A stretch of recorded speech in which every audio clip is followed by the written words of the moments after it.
David S. Good morning, everyone. Good morning. Thank you for that warm welcome. My name is David S. I am the young adults leader here at Steel Valley Church. I lead the Apologetics and Evangelism and theology group. So we do Bible studies, theology studies, and apologetic studies every Friday.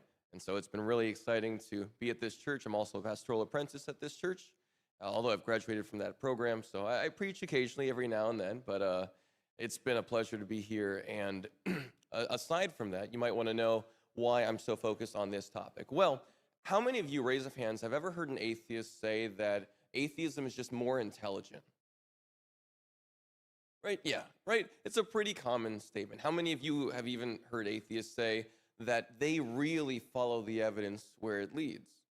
Because I hear that from a lot. Now, if you don't talk to a lot of atheists, perhaps you haven't done that. I'm the weird kind of person that does go out of my way to go to coffee shops and talk with atheists for a couple hours at a time if possible. So, I am a little bit different. But in today's presentation, I will try to describe why determinism, naturalism, and epistemology, those three categories of atheism, make knowledge impossible. Don't worry if you don't know those terms. The couple slides from here, I'll explain all of them. All you have to know is this. In Christianity, you have a good reason to trust your brain. In atheism, you have no reason to trust your brain, all right? And I will explain why. And by the way, I'll be quoting atheist philosophers and atheist scholars for every single argument I'm making. So I'm not misrepresenting atheism at all. I'm actually going to their best sources and scholars, something that a lot of atheists don't usually do, to be fair to us. So before I do, though, it's worth it for me to answer this quick question, which is, who is this guy right here that's speaking to you? Let's see if I can find wherever that point is. There it is. So first, who's this guy? My name is David S. David Suarez. I am also a local high school Bible, apologetics, and theology teacher. So I teach philosophy, apologetics, debate, and Bible to my high school students. If you think that they're not ready for it, you are completely wrong. High school students are able to learn theology better than I think many adults, actually, because a lot of adults have not attended themselves to the scripture and to theology. And it's very upsetting, and it's one of the reasons why a lot of people's children leave the faith, because they do not actually see that their parents have a meaningful root in God. So I am very strong with my students, pushing them more than their parents ever will, sadly. And I've also written a couple of books on my time in seminary, What Should a Muslim Believe?, which looks like it's a little book for a Muslima, for a Muslim, but it's actually a book that gives you all of the sources you need about Islam for the major questions. What does the Quran say, or what does Islam say about Allah, Jesus, the Bible, all that? And a new book I just wrote called Worldview Review, where I talk about how to form a worldview correctly, although I only have one copy because I just made this book. In either case, go on Amazon and leave a review for those, because it's really hard as a Christian author to actually get reviews on Amazon. Into this presentation, I'm going to first go through some definitions. I'm not going to read all this. I'm just going to summarize it. Atheism, according to the best atheistic scholars, just means a belief that God does not exist. So if someone says they're an atheist, then yes, some of them will say, I just have a lack of belief in God. That's a silly definition. Ignore that. The real definition of atheism is I actively disbelieve in God, or any type of God. After that, we also have agnosticism, which believes that we don't have sufficient evidence to say yes or no. Don't really have to worry about that one for now. What you will have to know is naturalism. Naturalism is the view that all that exists is the natural world, and that scientific investigation is our best means of understanding it. So what that means is naturalism simply is the atheist way of understanding reality. An atheist would say, I'm a naturalist, which means there's no supernatural. There's nothing beyond the natural world. This is all there is. No miracles, no angels or demons, no God. Everything is just nature and no supernatural. And after naturalism is methodological naturalism, which means the only way to really understand reality is through our observations about reality and through science. That's the only way we can learn anything. So that's a really important point. Our observations about reality using our brain and our understanding of science, our use of science, is how we learn about reality. That's what a lot of atheistic scholars say.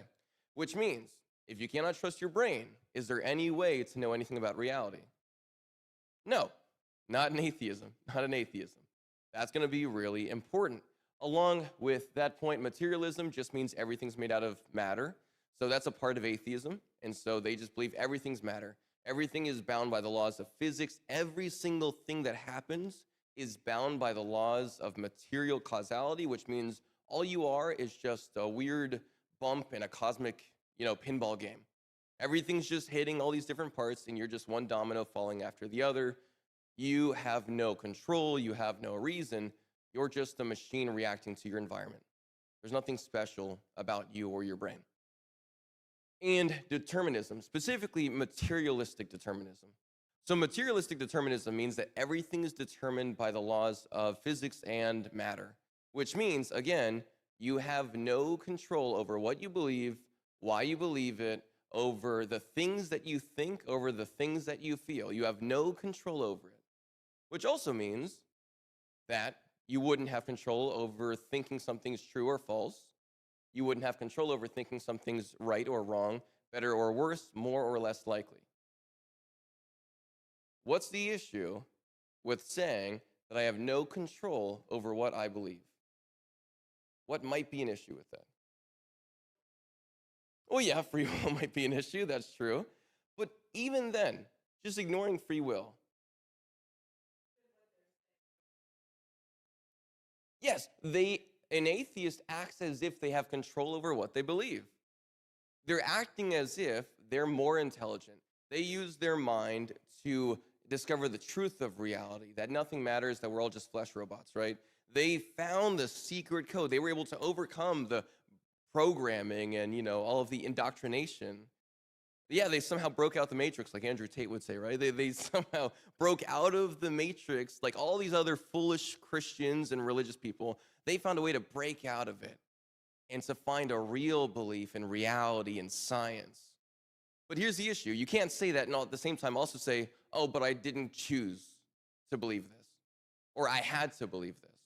And don't worry, this presentation will make that very, very clear about how atheism, with all of these beliefs, naturalism, materialism, and materialistic determinism, how that makes it impossible.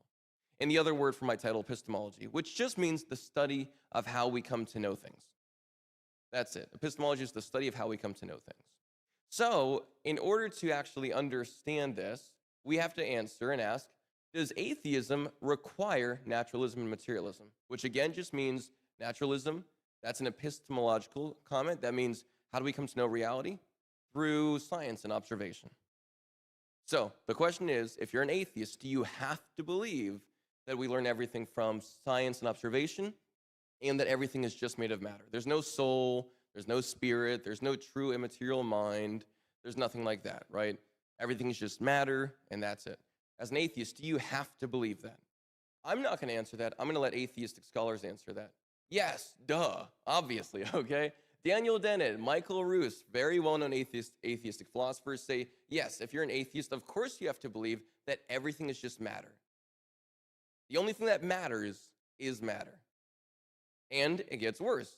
The only thing that exists is the natural. There is no supernatural. There's no supernatural laws of morality like good and evil. There's no thing like a soul or a spirit or a mind that allows you to choose and reason between things.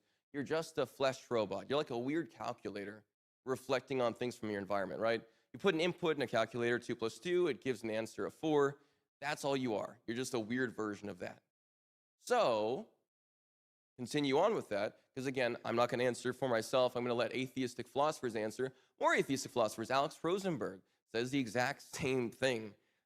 Yes, if you're an atheist, you have to believe that everything is just matter. There's no soul, there's no mind, right? All you are is a brain, if you're being consistent. That's all you are. There's no life after death, no miracles at all. And how many of you have heard of Alex O'Connor on YouTube? A couple of people who have seen the atheist scene on YouTube, right? I love Alex O'Connor to bits, by the way, just to be very clear. I love this guy. He's one of my favorite atheistic YouTubers. I was just talking about how much I love his videos at the wedding I was at yesterday. But he does admit, which is wonderful, every answer we do have is based in materialism. I see no reason that the answer for consciousness would deviate. So he says that there's no such thing as immaterial, there's no such thing as something beyond matter, right? Same with other atheistic YouTubers, Matt Dillahunty. I don't care about him as much, but he is another atheistic. I love him, just don't care about him as much. He also says skepticism leads to atheism, right? And so we have no reason to think that there's anything beyond the matter at all. I hope it's becoming very, very clear that they all say the only way we come to understand reality is through observation and scientific reasoning.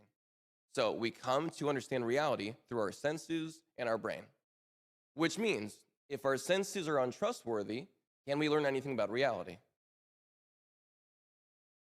Not according to atheism. Perfect. If there's something wrong with our reasoning, is there a way to know anything about reality? Not according to atheism. Exactly. So, according to them, if you are an atheist, you have to be a materialist and you have to be a naturalist, right? There's no way around this. I've met atheists who say, when I describe this to them, they'll say, well, I don't believe in that. Then I'm like, well, then you're not an atheist. And not in the true sense, right? And they're like, well, I don't believe in a God. I'm like, but you believe in all the conclusions of atheism, which means you're something else. Maybe agnostic, maybe some sort of woo-woo spirit person, I don't know. But whatever you are, you're not an actual atheist because you reject all the conclusions of atheism. You're supposed to think that everyone's a flesh robot. Not just that. Now we have to define knowledge real quick, which all knowledge is warranted true belief. That's all that knowledge is, because I said atheism makes knowledge impossible, right? Well, knowledge is warranted true belief. Warranted true belief. Now, warrant is a very specific set of terminology, but warrant requires that your brain properly functions. That's the first thing for warrant. You have to have a proper functioning of your brain and your reasoning abilities and your senses. Number two, you also have to have a brain that is aimed at truth. So if your brain is programmed to only give you lies, can you ever get the truth? No, not at all, because your brain is programmed to only give you lies. So if that's the case, you can never come at the truth, so you actually cannot have knowledge if your brain is determined to give you falsehoods. Not just that, along with proper function aimed at truth, you need to have an appropriate cognitive environment, which means you actually have to have a brain that's able to interact with the environment in a way that gives you true conclusions, right? So all I have to do to show that atheism makes knowledge impossible is to show that you have no warranted true beliefs at all in atheism. I just get rid of warrants, which means all I have to show is that your brain does not function properly in atheism in order for you to have good reasoning and good truth apt abilities, or show that your brain is not aimed at truth in atheism, or show that you have no cognitive environment you can trust, right? The world has too many sensory inputs. You can't actually, under atheism, figure out what the truth is because there's just too much information coming at you. All I have to show is that there's no warrants to believe in anything in atheism. And thankfully, that's actually super duper simple. I know a lot of atheistic philosophers might find that surprising, but it's true. Atheism, or materialism, or naturalism, doesn't really matter what term you use, atheism gives you no warranted beliefs. It makes it impossible for one to have beliefs that are warranted. So, how can I show that? It's actually pretty simple. Again, number one, I can just show you that under atheism, you have no way to test anything you believe. And I'm going to show that by showing materialistic determinism. So materialistic determinism means you're just like a weird chemical in a huge, again, cosmic game of pinball. And so you have no control over the things you believe or how you feel. If you have no control over the things you believe, can you know if those things are true or false? No. The only thing you can know if you have no control is that you have to believe the things that you believe. You can't believe that they're true. You can't believe that they're false. You can't believe that they're good. You can't believe that they're evil. You can't believe that they're likely or less likely. The only thing you can believe is that you have to believe what you believe. You had to. That's the only thing you can know in all of reality, is that whatever I'm believing right now is because I had to. Hold on to that. That's really, really important. Never let an atheist ever tell you again that they believe in something because it's more intelligent, or more logical, or more rational. That's not actually consistent atheism, okay? They also aren't allowed to tell you that your beliefs are less intelligent, or less logical, or less rational, because even under their view, your beliefs were just determined to happen. You had to believe them because you had to, just like theirs. Hold on to that. That's really important. Number two, I can also show you really easily from atheistic philosophers that none of your brain is designed to go after the truth. It's designed to help you survive, right? You see this in psychology a lot. A lot of times people develop false beliefs and false conclusions to help them cope with reality. It's a type of social survival. Well, it turns out under atheistic forms of evolution, that also goes with not just social survival, that goes with actual survival. Your brain will give you false beliefs and false intuitions just to help you survive. And this is, for a lot of atheistic philosophers, proven already because of the way we view morality. So I'll get into that as well. And thirdly, no proper function. There are already beliefs that we have, according to atheistic philosophers. We already have beliefs that are false, that we can't get rid of, according to atheists. So we're going to go over that pretty quick. I'm not going to read all this. This is just if anybody wants to. Don't worry. I work as a high school teacher, so I'm used to giving people, and also I sometimes teach college students, so I'm used to giving people any resources they want. I'm summarizing these slides. If anybody wants this for a conversation with an atheist, just talk to me afterwards. I can give you the whole slide deck for free. All right, it's totally fine. The simple truth is this. Number one, why does it matter if materialistic determinism is true? Well, humans don't reason to conclusions if that's true. We just react. Again, we are reaction machines. That's all we are. We're nothing more, nothing special. We're just reacting to things. So, if that's the case, then you could never say that you have a belief that you know is true. As a matter of fact, here's a really helpful, simple summary. Even if I did believe something is true, I have no way of knowing it's true because I didn't discover it by free rational thought. I believed it because I had to. And it's so bad that you could say this: if every belief, true or false, is just a chemical output that had to happen because of my genetics, then I have no way of knowing whether my beliefs are actually true or just useful lies. As a matter of fact, since my ability to interpret information and come to conclusions and self-reflect all are determined by my material state, the only things I can earnestly believe about any thought is that I had to believe it. Not that it's true, not that it's likely, not that it's probable. What this means is atheists have no reason to believe in what they believe.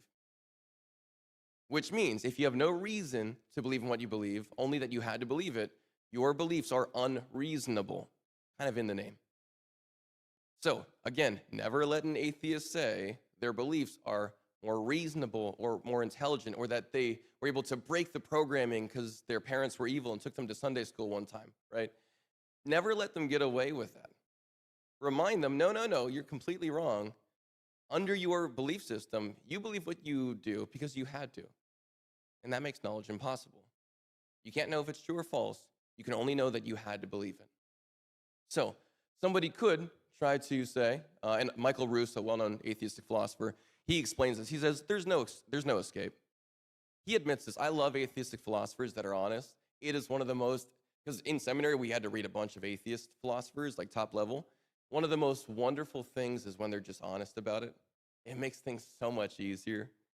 Michael Ruse explains, there's no escape to this. We can't know if something's true or false. And it's hilarious, because after this super intelligent paper that a lot of atheists told me to read, at the end of it he says, there's no way to escape this delusion that we're born into. So what I do instead is I ignore it and hang out with my friends for a couple hours. I kid you not, he straight up says, nature herself suffices to the purpose of helping him stop caring about philosophy and truth and all that, by relaxing this bent of mind, or by some avocation and lively impression of my senses, which obliterate all these chimeras. I dine, I play a game of backgammon, and when after 3 or 4 hours amusement, I return to these speculations about the fact that I can't know anything true or false, they appear so cold and strained and ridiculous that I cannot find it in my heart to enter into them any further. Basically, he said, I just don't feel like it. I hang out with my friends to distract myself from the fact that I can't know anything to be true or false, good or evil. That's really embarrassing for an atheistic philosopher to admit, but he did. And a lot of people agree with him. He's just trying to cope. And it's all right. I actually appreciate that he just admits he's coping. That's pretty good. Here's a simple way to remember, again, for someone like Michael Ruse or any atheist, all of their material states determine the things they believe in. An atheist only believes in atheism because they had to, according to their beliefs, not because it's intelligent. Now, besides that, again, this also destroys literally everything. if you can't test if something is true or false, likely or less likely, then that means that you already have no knowledge, because you can't test any of your beliefs to know if they're true or false, likely or less likely. So I actually could stop the presentation here if I wanted to, but I'm just going to show you a few more other points to make this really dug into the dirt to show that it's meaningless. They cannot test to see if they have proper functioning brains, because number one, proper means that things have a way they should be. There's no should in atheism, okay? So ignore that concept. That's already out the window. But number two, besides proper function, it's not aimed at truth. You can't know if it's aimed at truth because you can't know if something is true or false. Again, the only thing you can know is you had to believe whatever you believe. You had to feel whatever you feel. You had to think whatever you think. There's no escape from this. So yes, already what I've described here, there's no escape. Atheism makes knowledge impossible because it must be deterministic. There's no free will, no free reasoning, and your brain is not developed to look or go after truth. Very, very explicitly, clearly. And so, along with this, again, your faculties must be operating in the environment they were designed for. Well, there's no design. So you can't see your brain was designed for this world because there's no such thing as design, obviously.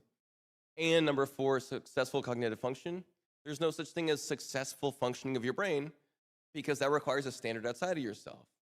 And also reason, which, again, they don't have. So some atheists say, well, I don't think atheism requires materialism or determinism. I think that I have free will as an atheist.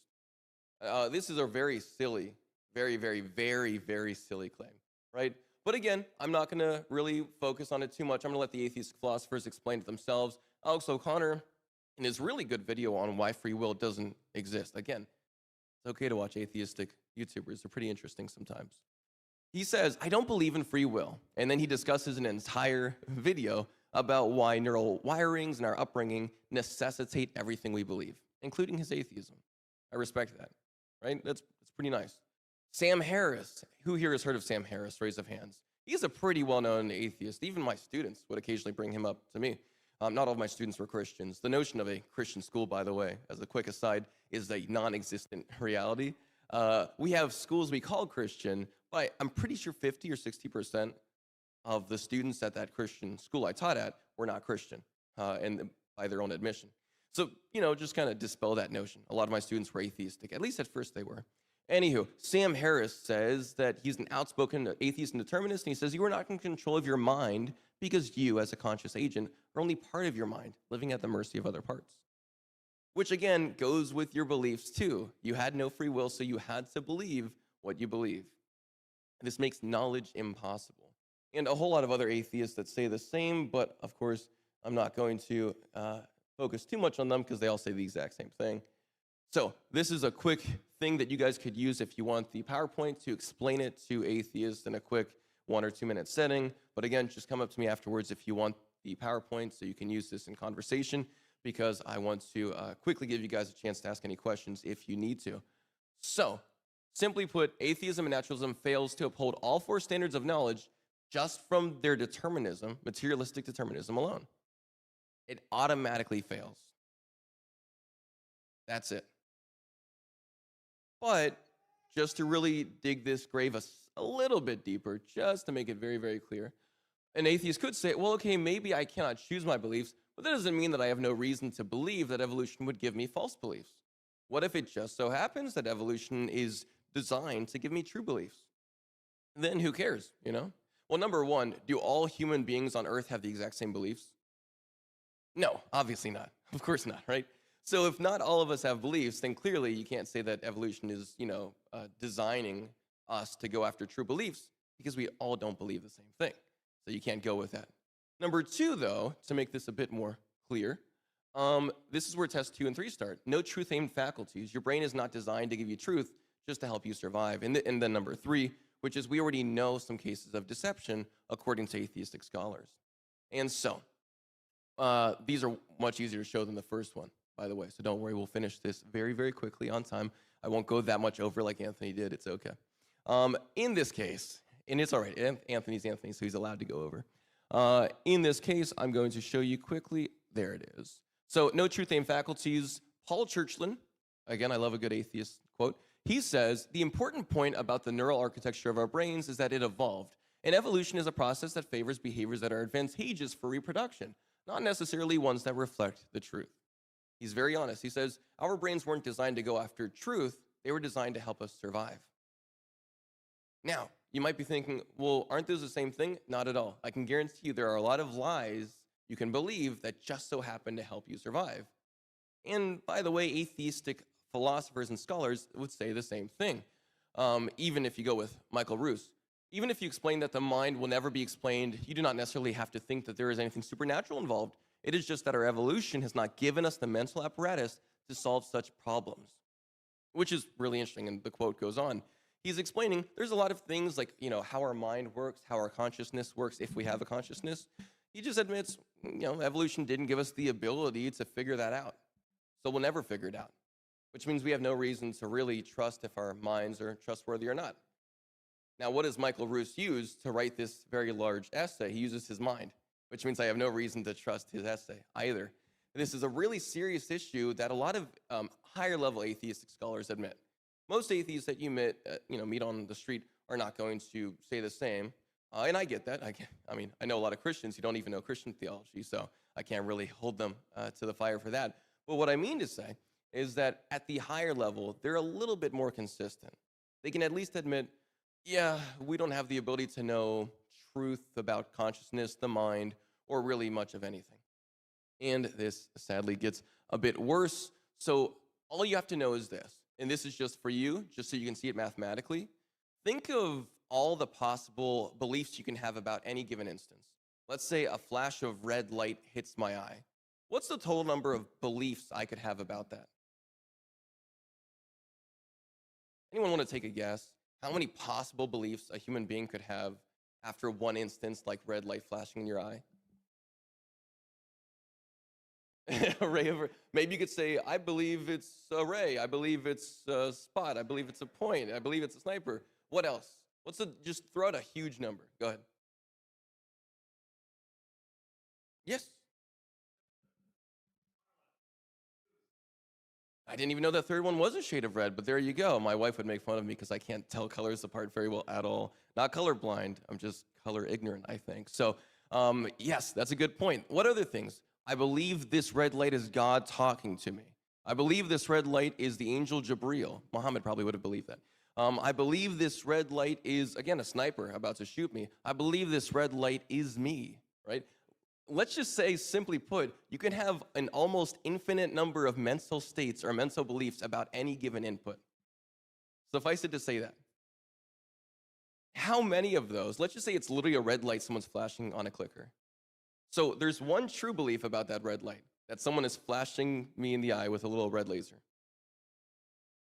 How many other possible beliefs could I have had? Almost an infinite number, which means there's only one out of an infinite number of mental states or beliefs I could have had that was right. Which means just on the set of it, when it comes to naturalism and atheism, because atheism or evolution works on sensory states, mental states that you have, that's how evolution operates. It can give you a lot of possible wrong states, and it actually has a high probability to do that. You have a very, very low chance of having a true belief about literally anything just because of the sheer number of false beliefs atheism could allow you to believe. Why? Because if I believe that little laser is God, is that going to affect my survival significantly? Maybe, maybe not. Probably not.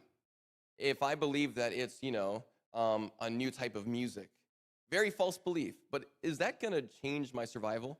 Probably not. So evolution is going to allow that belief. Your chances of having a true belief about anything are super low in atheism.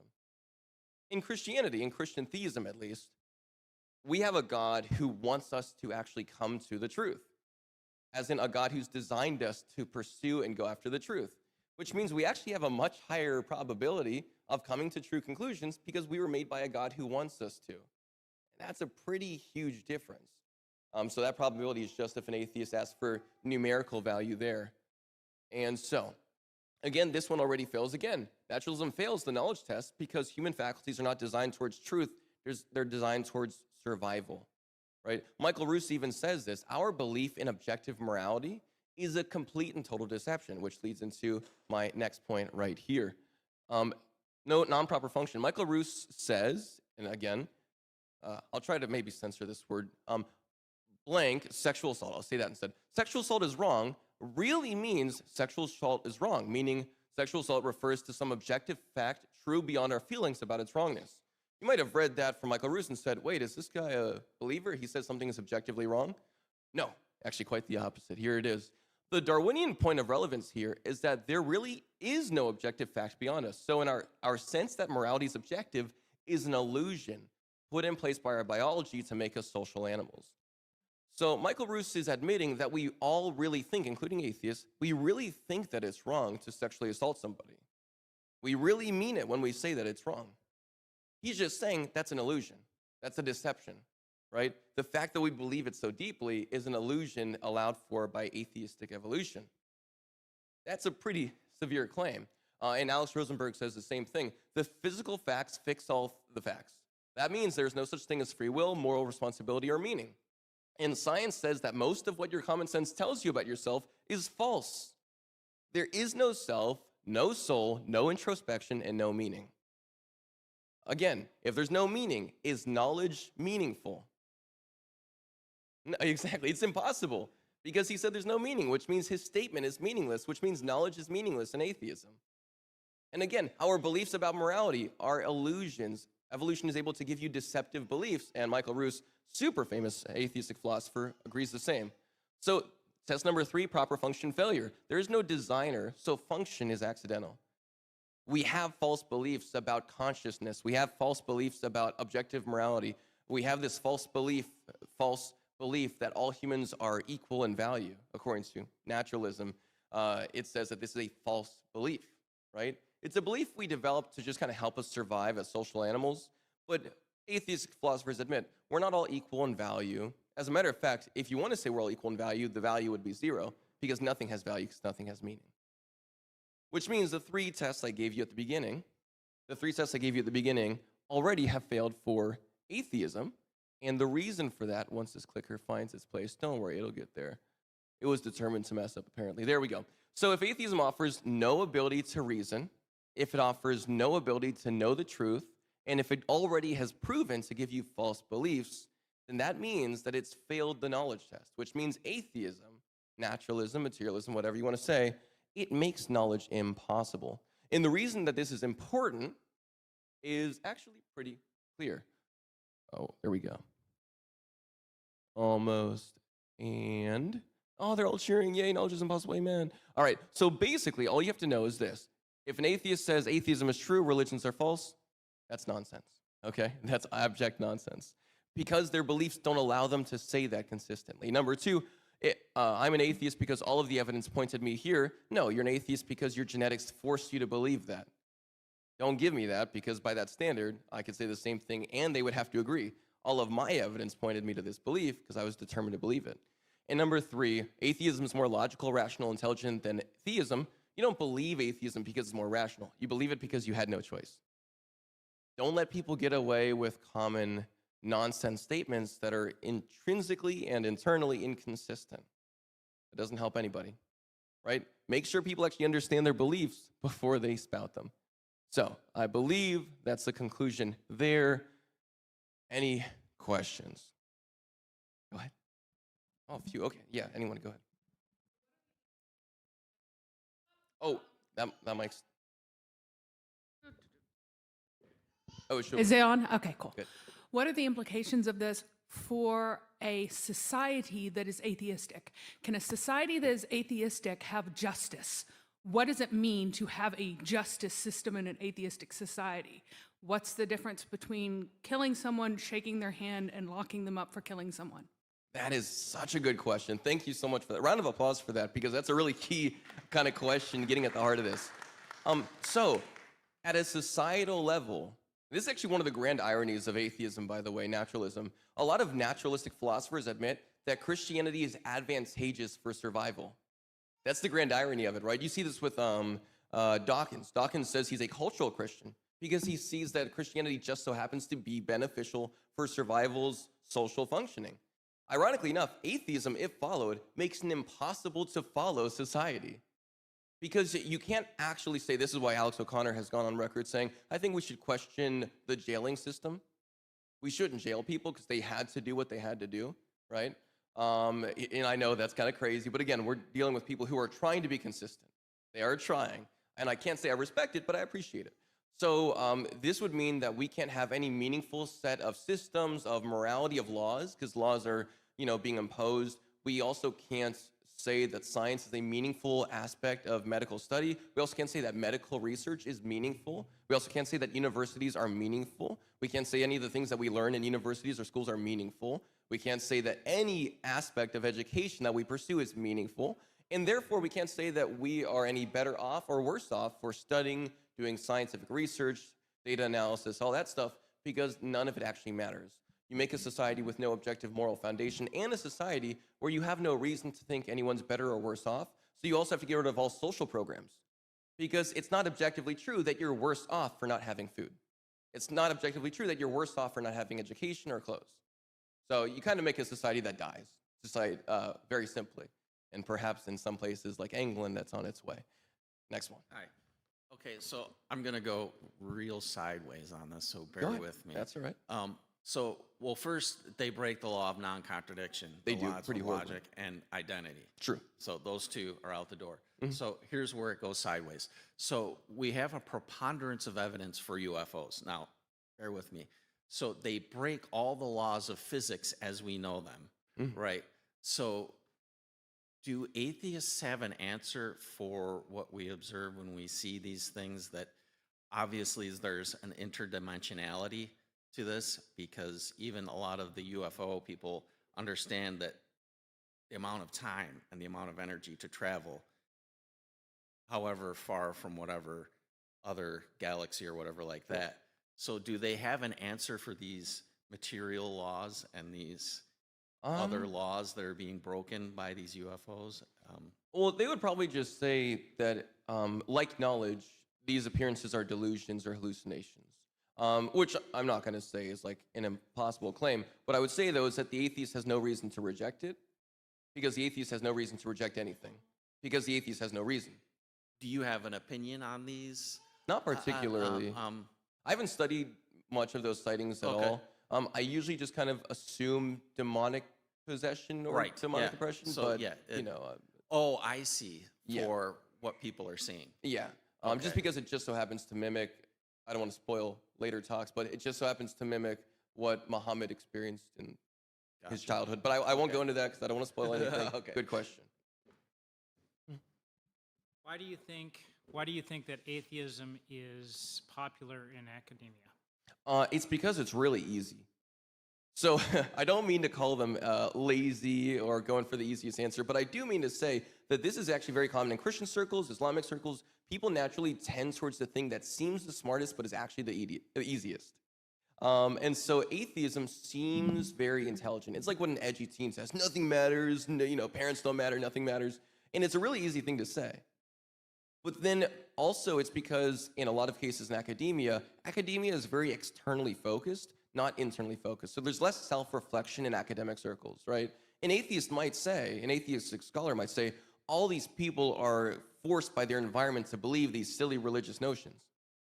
But then they very rarely will say, I was forced by my upbringing and environment to, believe in these silly notions of atheism. So it's a lack of self-reflection that's intrinsic to the modern academic model. And I've seen this with my students, so I can agree this is systemic. Okay, this is the whole way through. Lack of self-reflection, and also because it's easy, but it sounds intelligent. And it also doesn't require you to uphold some sort of greater law, so you can kind of get away with writing on anything, which philosophers have to. You have to get papers published. Well, if there's no standard law of morality or truth or meaning, then you can kind of write about whatever, and people kind of have to approve it, because who are they to say that your writing is less meaningful? So pride and laziness? Yeah, that's a good summary. I like that. That's way better. Pride and laziness. Hi, I serve a campus ministry at the University of North Florida, and we do have a number of atheist students out there, some who are interested in Christianity, but all critics of it. I think the problem, if atheism doesn't allow for their own meaning, and I've talked to a few of them that agree with that. It also means that none of our beliefs are warranted true or properly true. Yes. Now, they believe that their atheism is more likely because of consensus. And so it's not my individual opinions that count, it's actually the consensus of the majority opinion of other people who are empiricists, Yes. right? And so how do we kind of respond, or what's some kind of a good sense? And then the other thing I was going to tell you about meaning, Yes. meaning has multiple meanings, yes, multivalent, we might say. right. And so when a philosopher who's atheistic says the universe has no meaning, It means the it's sense is it has transcendental. no ultimate meaning. Exactly. It doesn't mean that language is impossible or communication is irrelevant. Sure, So sure. those are the two comments. The one, how do we respond to the atheist who says our views have no meaning or few? And then the second is the issue of consensus. Sure. So I'll respond to the point about consensus first, actually. Again, according to these atheistic philosophers, we have deeply held and very intuitive delusions that are commonplace. The first of which is the objective moral sense, this deep-rooted belief that things are true and false about morality in like an objective way. And that would be a matter of consensus. Humans across the board have these shared objective moral senses, but Michael Roos and many other atheistic philosophers say, well, that doesn't make it true. It just means that we're all deceived in the same way. So when it comes to consensus under an atheistic worldview, I would say the same as Michael Roos, I would say the same as Alex Rosenberg. We have very clear cases of common sense, intuition, and reasoning faculties that across the board amongst the majority of human beings are illusions and deceptions. So consensus doesn't matter because that means that we all have a consensus of falsehood. On the second point, yes, there is a sense of transcendental or teleological. There's like an end meaning. But the issue is a lot of atheistic philosophers, while saying that there's different meanings, and I agree, meaning has multivalence, it's multi-leveled, they still try to make meaningful statements about the objective nature of reality, the metaphysical foundations. We're just matter. We're just natural, right? And everything is just natural. Well, the issue is the moment you say that, you're implying, number one, that you actually have some sort of mental faculty that allows you to reason about reality rightly, even to its foundations. And number two, which means that you're making meaningful claims about the essential nature of reality. In that kind of meaning, an ontological meaning, one that makes statements about ontology and the nature of its existence itself, that's very problematic when you say you can't trust your brain. Yeah, and I think this will be the last one, right? Okay. Hey, you really enjoying here. This is Thank you. adding some clarity to a lot of things here. I just, since we've been focusing, this all ties in here, on a lot on Islam here. Yes. I couldn't help but find a common thread. Yeah, me too. In the logic. And you said that we are forced to be To believe what we do.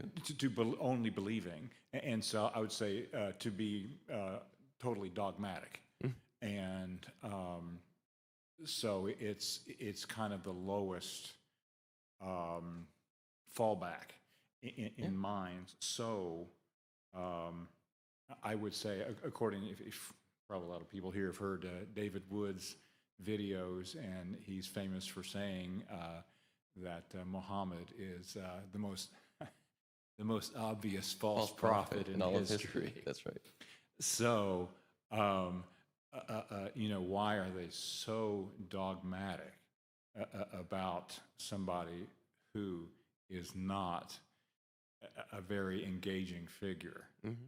It seems to parallel that they are falling back to the easiest common mode of acceptance. That's true. And it's actually more theological and philosophical than that. They have to believe that because the law forces them to believe what they believe. So then again, since it's the same issue, they can't actually know if their beliefs about Muhammad or reality itself are true. They just have to believe that some God, maybe it's a law or maybe it's a trickster God who made them believe it's a law, is forcing them to believe that Islam is true. But again, if you're forced to believe it, then you don't have any true knowledge. To be completely clear, you could be correct, but you would have no way of knowing, right? That's what knowledge is. Knowledge is warranted true belief. Your belief could be true, but you have no warrants to believe it. So it's kind of like a random shot in the dark. When instead you could just have a belief or a worldview, like in my book, Worldview Formation, now on Amazon, or Worldview Review, where you can actually have a worldview that allows you to have true beliefs and in a meaningful sense. You could be true, but it would have a nominal benefit for you if you couldn't appreciate it. Exactly. Excellent. And the other was, you're talking about we have a limited free will. And I like that our free will is just limited. And so Christ's answer, he says, we have to pick up our cross And follow. and follow him. So, alcoholism is a trait that transfers from a parent to a child. So they have to pick up the cross. And there's no clever way around it. Yeah. And so anyway, I just thought that might be a reflection as an answer for limited free will. Yeah. I think theism in general gives you some grounds for limited free will. But I don't have enough time to answer that. I'm sorry. We started late, and so now the 30 plus 10 minutes is over here. Thank you guys so much. Thank you, David S., for that. And of course, you guys can always follow David S. around and ask him all of your questions at the rest of the conference. That's one of the things that I love about these, is getting to do that interaction and participation with people in person, because we need each other, and we're supposed to fellowship with each other. And I appreciate being able to do that. So thank you guys.